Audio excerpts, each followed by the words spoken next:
The top stories tonight in Y News. The National Water Resources Board studies possible adjustment on water allocation from Angat Dam. The Quezon City Police District released pictures of the two persons of interest in the shooting incident of photojournalist Joshua Abiad.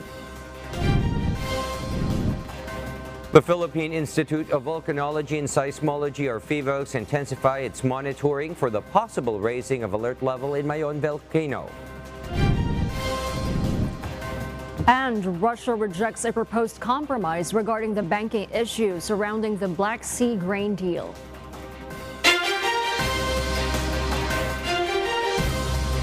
Good evening, Philippines and the world. Today is Wednesday, the 5th of July, 2023. Join us in the next hour as we deliver today's top stories around the Philippines and in other parts of the world. I am William Theo. We are also seen in 1,935 satellite monitoring centers nationwide and via live streaming worldwide through the UNTV News and Rescue social media channels. I am Harding Delgado. First in the news, President Ferdinand Marcos Jr. vowed to go after smugglers and hoarders, saying he will not allow their illegal activities to continue because they make the lives of ordinary Filipinos miserable. Nel Maribohok reports. President Ferdinand Marcos Jr. said he is not setting a deadline for the investigation of agricultural smuggling as he wants it to be extensive. He stressed that the Department of Justice and National Bureau of Investigation probe should be thorough because many syndicates involved in the illegal activity are still operating. Hindi ako mahilig magbigay ng deadline. Siyempre gusto ko tapusin nila kaagad. Pero kailangan tapos, hindi hilaw.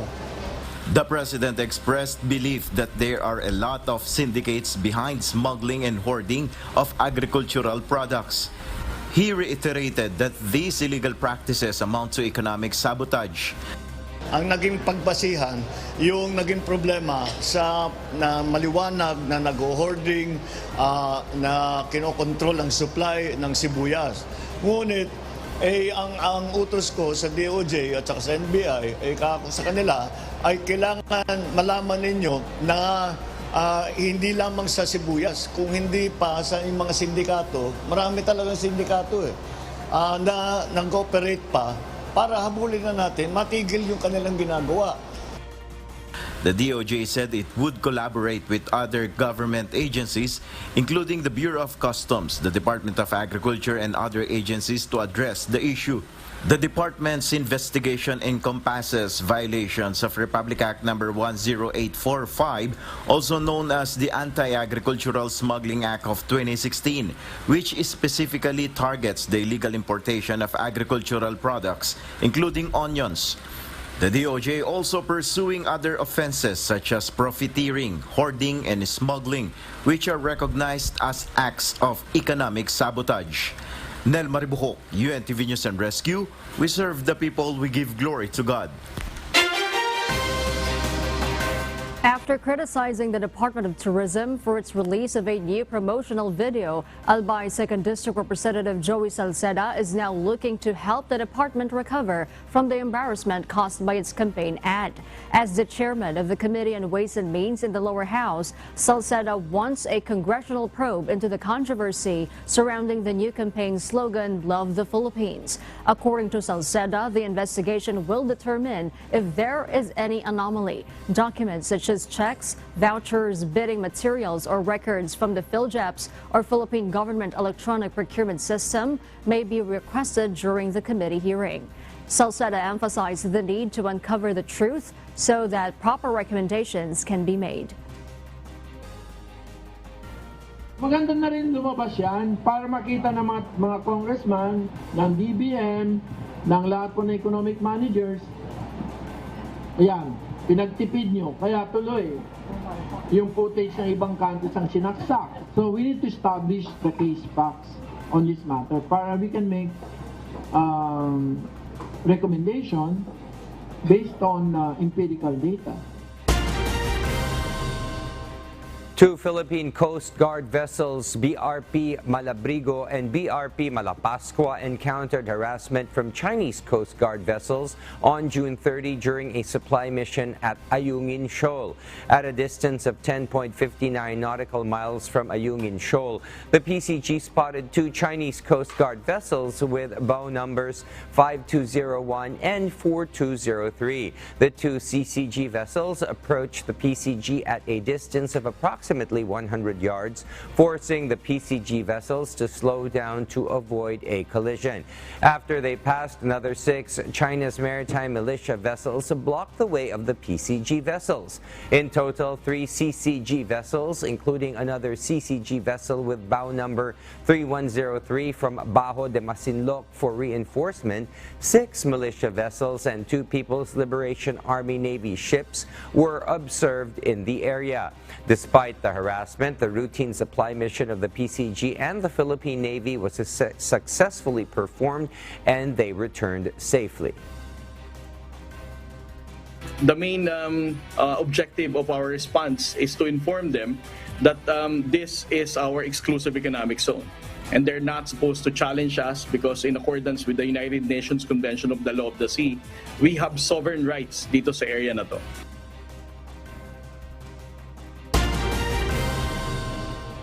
Meanwhile, the Quezon City Police District released pictures of the two persons of interest in the Abyad shooting incident.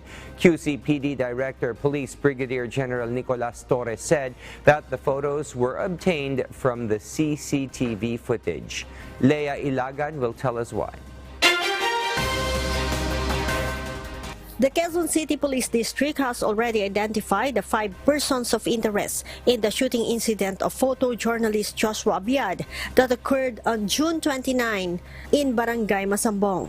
QCPD Director Police Brigadier General Nicolas Torres said that although they have not released the photos of the 3 persons of interest, they already know where they are hiding. Alam na nila yun. Alam na nila na alam namin sila. Kaya magtago, dalawang bagay, magtago sila o maghanda sila. O mag-surrender sila. Alam na namin eh. General Torre added that the suspect wearing black is the one of the gunman, while the suspect wearing brown is the spotter who followed Abyad from Island Cafe to Barangay Masambong. May mga tracker teams na hot on their heels and I do hope that huwag sila manlaban because they are considered armed and dangerous. Ang mga tracker teams na lalapit sa kanila if ever are fully armed tactical teams because these are very dangerous personalities. General Torres stated that if they fail to arrest the 5 perpetrators this week, they will pursue the filing of cases. Alam kong nanonood ang mga to. So I really think that it's best for their interest to just peacefully surrender. Apart from Joshua Abyad, 4 others were wounded in the shooting incident and one of them passed away last Monday. Leia Ilagan, UNTV, News and Rescue. We serve the people, we give glory to God. And foreign news abroad. Russia has rejected a proposed compromise regarding the banking issue surrounding the Black Sea grain deal, raising concerns about the deal's future as the expiration date looms. Mayon Dog will tell us why live. Yes, Maeve, good evening. Good evening, Harleen. Russia reiterated its demand for the reconnection of its state agricultural bank to the global SWIFT payment system to prevent the collapse of the Black Sea grain deal. The deal, Harleen, which allowed Ukraine to export grain from its Black Sea ports despite Russia's invasion, is set to expire in 13 days. However, Moscow stated that there has been no progress on its key demands before renewing the Black Sea grain deal, including the banking issue. The Financial Times reported that the European Union has considered a proposal to allow Russia's Rosalkos Bank to establish a subsidiary that could connect to SWIFT to compromise. Nevertheless, Russian Foreign Ministry spokesperson Maria Zakharova dismissed the proposal as deliberately unworkable, stating that it would take several months to set up such a unit and an additional 3 months to connect it to SWIFT. She also rejected a UN attempt to create an alternative payment channel between Rosalkos Bank and US bank JP Morgan. So far, Harleen, the deal has facilitated the export of over 32 million metric tons of food from Ukrainian Black Sea ports to 45 countries across 3 continents. But Russia also criticized the deal for benefiting well-fed countries while failing to assist the most vulnerable nations. Russia claims that only 2.6% of the shipped grain reached the 5 poorest countries: Ethiopia, Yemen, Afghanistan, Sudan, and Somalia. Back to you, Harleen. Thank you, Mavian Dog, reporting live from Australia. And we'll share more global stories with you later. And for those watching our live streaming on YouTube, please click the subscribe button you see on your screen and ring the bell for notification. You may also follow us on Facebook. The Philippine Institute of Volcanology and Seismology, or PHIVOLCS, is now intensifying its monitoring of Mayon Volcano in Albay.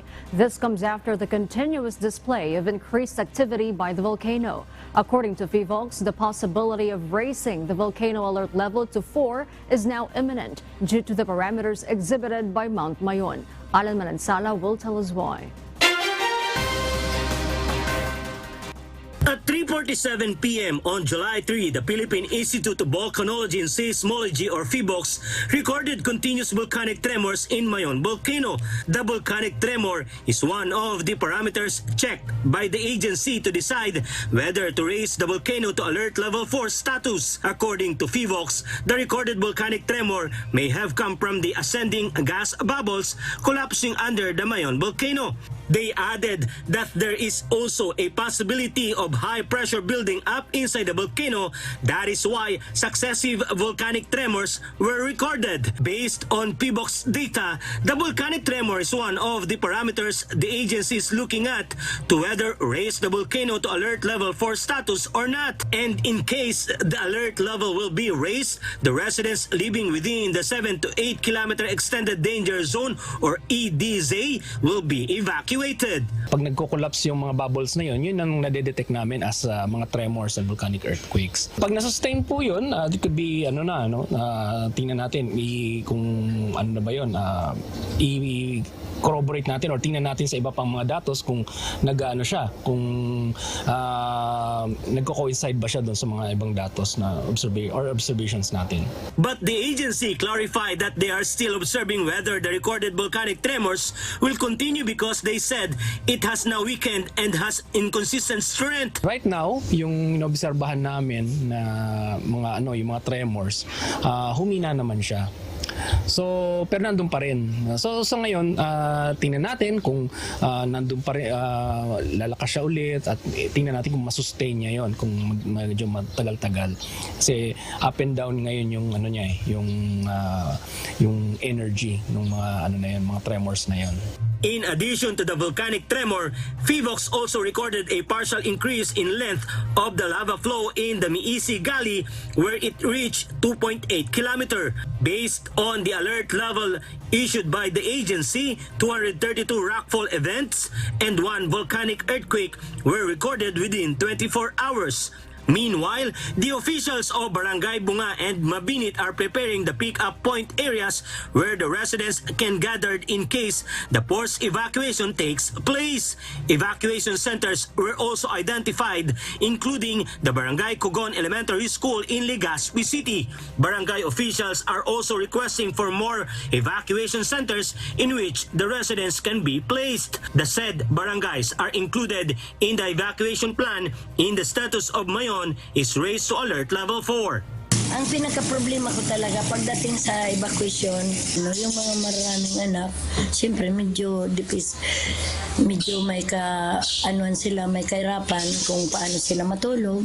May takot sila na nagiging crowded yung mga tao dito minsan, na yung pinaka-affected na lang naman dapat ang bababa. Alan Manansala, UNTV News and Rescue. We serve the people, we give glory to God. Meanwhile, the water levels in Angat Dam is continuously decreasing. The National Water Resources Board is now studying possible adjustments to water allocation. Ray Pelayo details why. In a week's time, the water level in Angat Dam would go down to 180 meters, which is the minimum operating level. Kung hindi pa uulan doon sa watershed na Angat, may hit natin yung 180 meters na minimum operation level. With this level, domestic water use for Metro Manila will be prioritized according to the National Water Resources Board or NWRB. They are now assessing if there is a need for another reduction in allocation. Just at the start of July, the supply was reduced to 50 cubic meters per second from 52 CMS. Kung sa ngayon, ibigay natin pagdating naman po at walang masyadong ulan na dumating ng mababa yung mga pag-ulan pag panahon ng El Nino, baka po mas mabigat yung issue natin sa supply. The MWSS will assess the possible impact if another allocation reduction will be implemented, but they assure the public that it will not be as bad as the water service interruption experienced in April, which lasted for 14 to 16 hours. Yun naman po yung whole of the government approach po natin, yung pagtutulungan ng iba't ibang government agencies to minimize yung magiging impact ng El Nino sa mga customers, which is yun nga po yung pagtitipid. The Philippine Weather Bureau Pag-asa said that in 2010, the Angat Dam recorded as low as 157 meters of elevation, but it eventually recovered. Na-survive naman natin yung niregulate lang nila yung water allocation nung water concession at saka ng irrigation. Ray Pelayo, UNTV News and Rescue. We serve the people. We give glory to God. The power supply in the country is still sufficient, according to the Department of Energy or DOE. This is in response to the raised El Nino warning, which has now been elevated to an El Nino advisory. Bernadette Tinoy will tell us why. The Department of Energy or DOE announced that the power supply in the country is still sufficient even after the Philippine Atmospheric, Geophysical and Astronomical Services Administration or Pag-asa raised the El Nino warning to an El Nino advisory.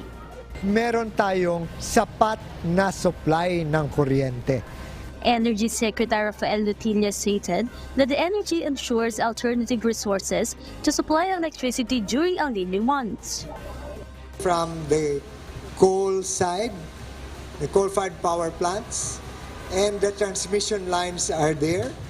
And then in addition, you have the, incoming liquefied natural gas importation. So those are important elements for the power supply, for ensuring power supply during the El Nino months. He added that President Ferdinand Marcos Jr. supported the additional generation capacity and the administration aims for 100% electrification. Our focus will continue on finishing all the transition lines that are needed to support additional generation from generation capacity in 2024, 2025, and up to the end of the President's term in 2028. Meanwhile, the DOE announced the start of the actual drilling of the Malampay power plant by the last quarter of 2024. Bernadette Tinoy, UNTV News and Rescue. We serve the people, we give glory to God.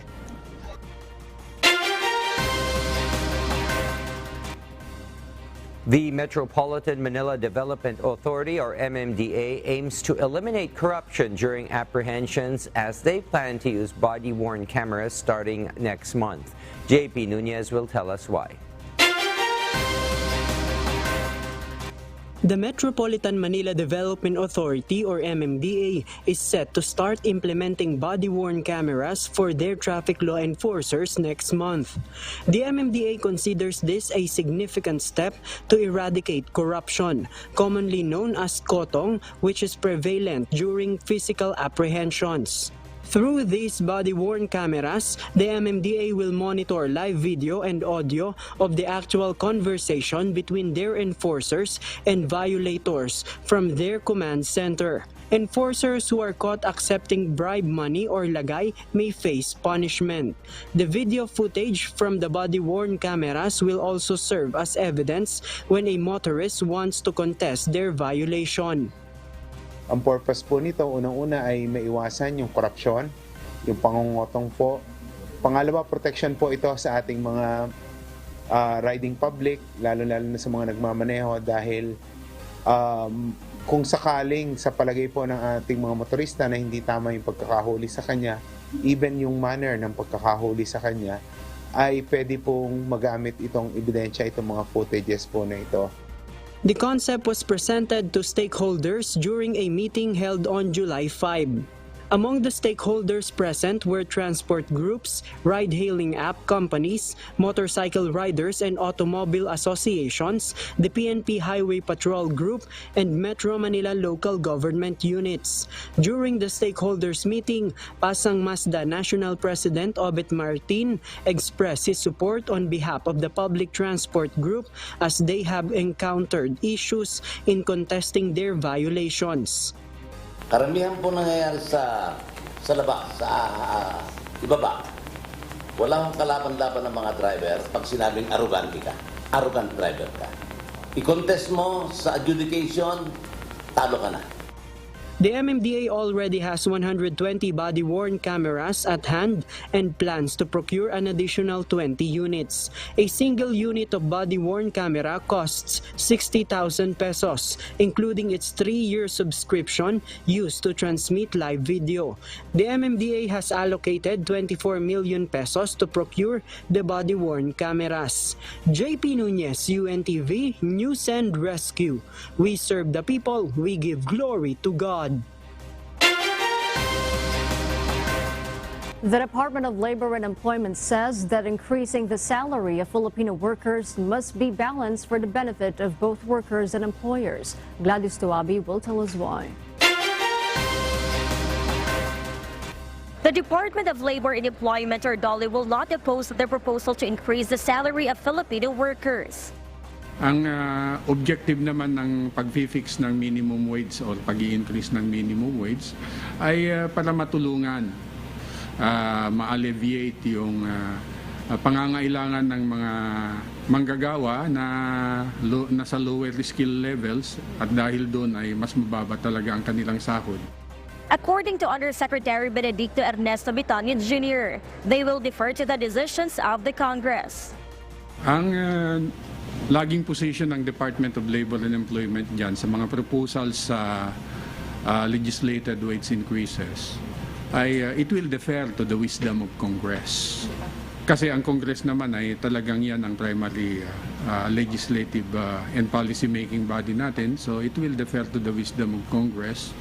Just as the Department of Labor and Employment also is making sure na yung ibinigay na mandato ng Kongreso din sa DOLE through the Regional Tripartite Wage and Productivity Boards at National Wage and Productivity Commission ay kailangan ipatupad ng maayos.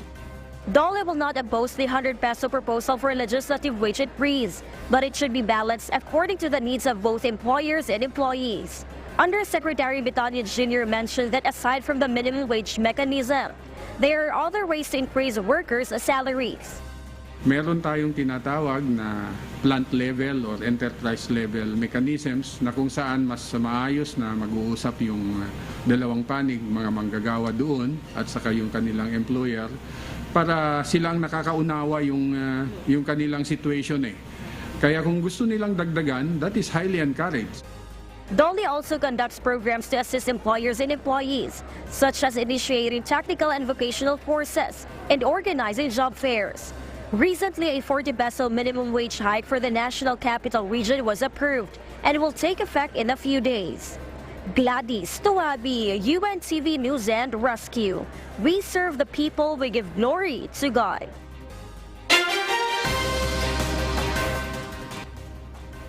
And for other global news, a new app by Facebook owner Meta will be unveiled this week and is set to be the rival of the popular social media platform Twitter. Ryuji Sasaki will give us the details live. Good evening, Ryuji. Good evening, William. New screenshots of Meta Chief Executive Officer Mark Zuckerberg's soon-to-be-released social media app, Threads, show very similar qualities to Twitter, posing a direct challenge to Elon Musk. The text-based conversation app will be linked to Instagram, allowing users to use the same username and follow the same accounts on the platform. Threads will let users discuss trending topics according to Apple's App Store listing, suggesting to offer the same microblogging experience as Twitter. The announcement came as Twitter users continue to grow frustrated with Musk's recent changes on the app, including a daily limit on how many tweets people can view, which was rolled out on the weekend. Social media consultant Matt Navarra said the new Meta app will potentially give users the features that they want that Twitter no longer has. Back to you, William. Yes, thank you, Ryuji Sasaki, reporting live from Japan. During a routine inspection on Sunday night, the U.S. Secret Service or USS agents came across a suspicious powder in an area in the White House that is accessible to tour groups. The substance was found in a storage facility in the West Wing, a section of the White House that contains the Oval Office and serves as the working space for presidential aides and staff. The facility is also regularly used by White House staff and guests to store their mobile phones. Subsequent tests confirmed that the substance was indeed cocaine hydrochloride, as reported by the Washington Post. The Secret Service has initiated a comprehensive review to determine how the illegal drug entered such a high-security area. The investigation will involve examining surveillance camera footage and scrutinizing entrance logs in order to identify individuals who had access to the specific area where the cocaine was found. At the time of the incident, President Joe Biden and his family were away at Camp David in Maryland, thus avoiding any direct involvement. Cocaine in the U.S. is classified as a Schedule II drug under the Controlled Substances Act, indicating its high potential for abuse. And those are the reasons behind the news in other parts of the globe.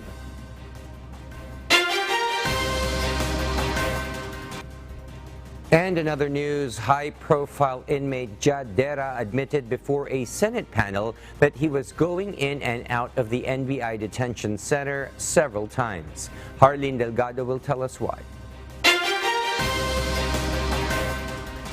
From hospital to restaurants, this was how inmate Jad Dera admitted to going out of the NBI Detention Center until he was nabbed last month. In today's Senate Committee on Justice and Human Rights investigation, Dera claims he had been leaving the facility not once but 4 times. His first, he says, was authorized with a court order to undergo a medical checkup, but his statements during the hearing revealed that he actually went out 6 times. Tagaytay, nang may tinransfer po sa Cavite, sumama po ako. Anong sabihin sumama ka? Nakisabay ka? Gano'n? Joyride? Opo. So, tinransfer sa Cavite, sumama ka kasi siguro fresh air, gano'n. June 15, nagpunta ng Infant, pagkatapos, tama ba Infant? Tapos nag-restaurant. Sa restaurant yun? Sa Makati po. Ayun. Ito rin yung mga kasama mo? Opo. Yes po. Sa Tagaytay sila rin? Yes po. Nag-restaurant kayo sa Tagaytay? Bulalo? Sa Bulaluan po yun. NBI Director Medardo de Lemos says they were not aware of Dera's unauthorized frequent exits from the facility.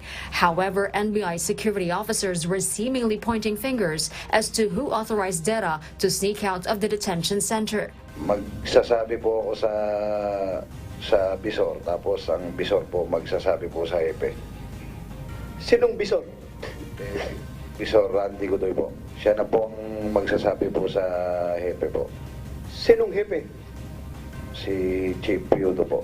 Sasabihin po kung okay po o hindi po. Wala kang binibigay na pera? Basta, yun lang. Magpaalam ka, labas na lang. Opo, wala po. Ikaw lang? Opo. Anong meron ka? Bakit special ka masyado? Wala naman po, Your Honor. O pwede ba wala? Tinatanong ko po si Sir Randy Godoy kung ano ang dahilan. So, ang dahilan lang naman talaga lagi sa pag lumalabas, magpapagamot. Magpapagamot sa restaurant? Magpapagamot na mag-date ng girlfriend? Ganun pala? Is that extreme medical emergency? Taba-taba nga niyang detainee mo? Itong nangyaring ito, Your Honor, hindi ko po alam. Hindi po nag-request si judge sa akin. Pero kasama ka daw sa restaurant? Meanwhile, Dera also denies the allegation that he facilitated the recantation of several suspects in the Digamo assassination. This as the Department of Justice claims to have received an information that Dera allegedly paid the suspects inside the facility. Kasali ka raw doon sa pagbaliktad ng iba? Hindi ko po alam yan, sinasabi po nila na yan. Iba yung operasyon mo?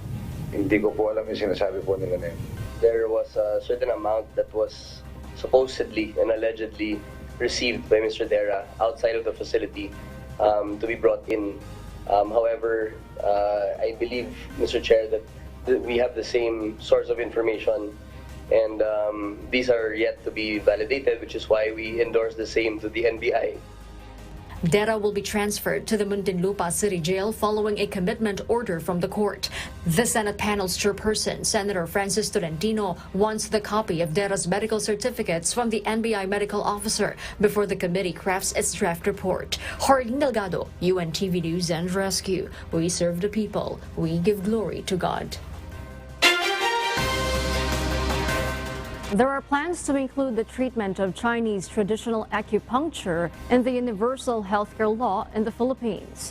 According to Dr. Annabel de Guzman, Director General of the Philippine Institute of Traditional and Alternative Healthcare, or PITAC, clinics that are not registered and accredited will not be given proper permits. She also mentioned that the department's guidelines have been submitted to the Health Technology Assessment Unit of the Department of Health to be included in the UHC program.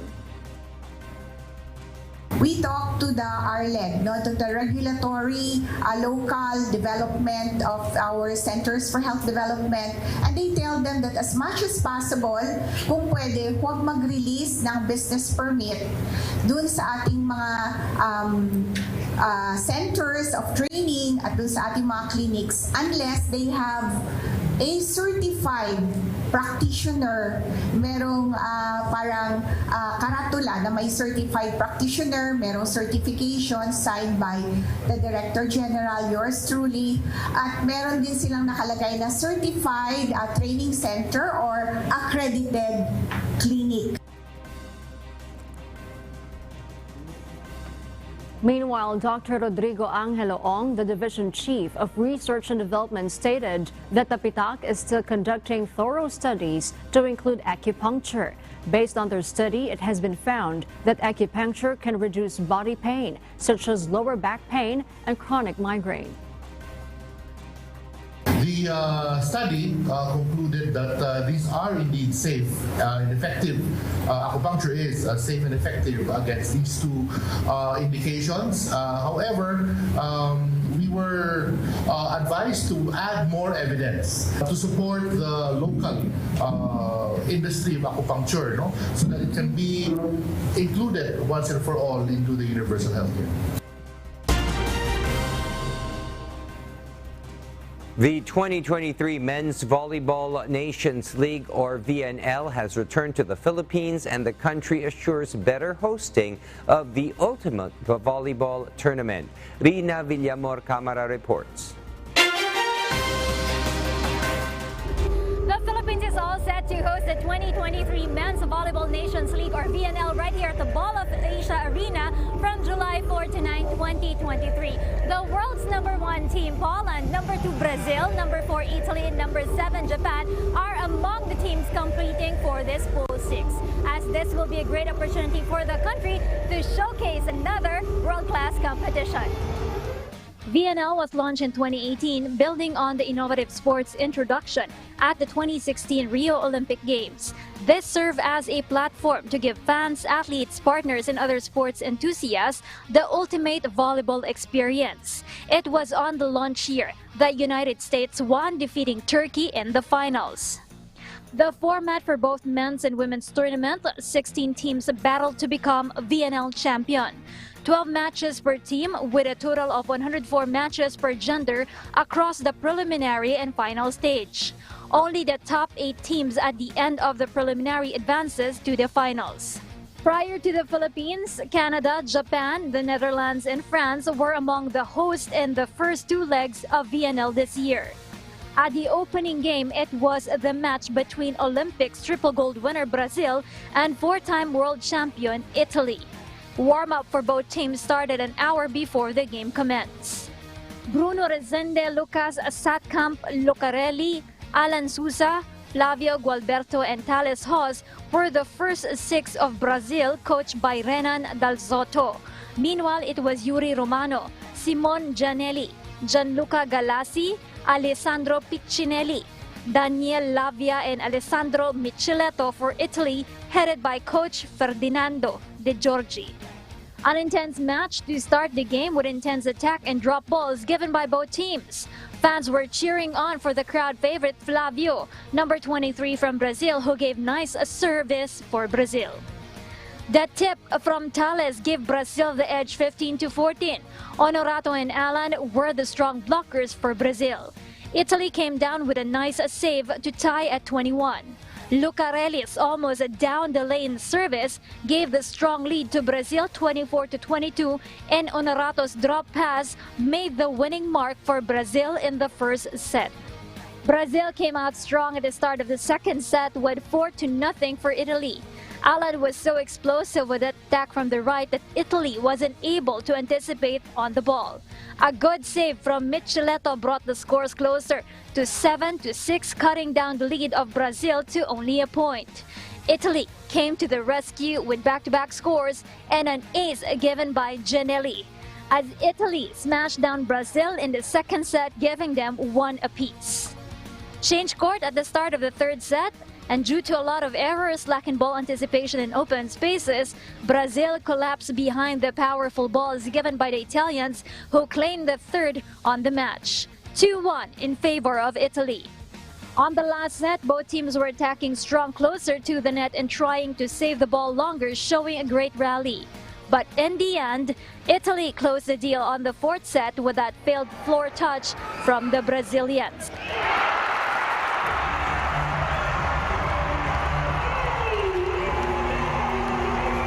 Gianelli and Micheletto were both the powerhouse players for the Italians. We have to play a good volleyball because at this level is very difficult and it's very hard to win the matches. So we have to think step by step, match per match, and then we have to be focused on our game. Yeah, it is incredible. Never in Italy is not like this because this arena is very big with a lot of fun.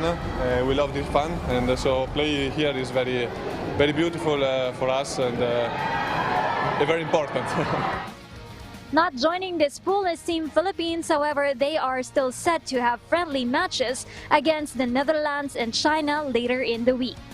Rina Villamor Camera, UNTV News and Rescue. We serve the people, we give glory to God.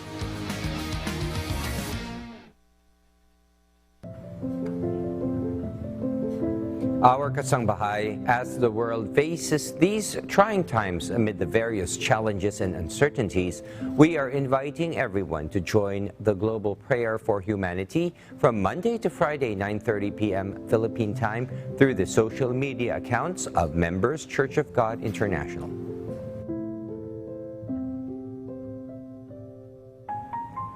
And before we close, we will leave you with a word, giving glory to God.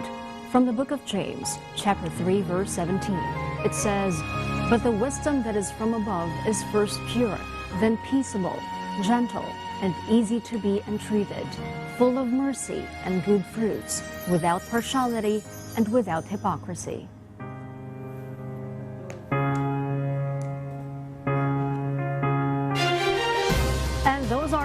reasons behind the news, July 5, 2023. Reasons we deliver to you as they unfold. I am Harleen Delgado. And because we need to know, we will always ask why. I am William Theo. We serve the people. We give glory to God.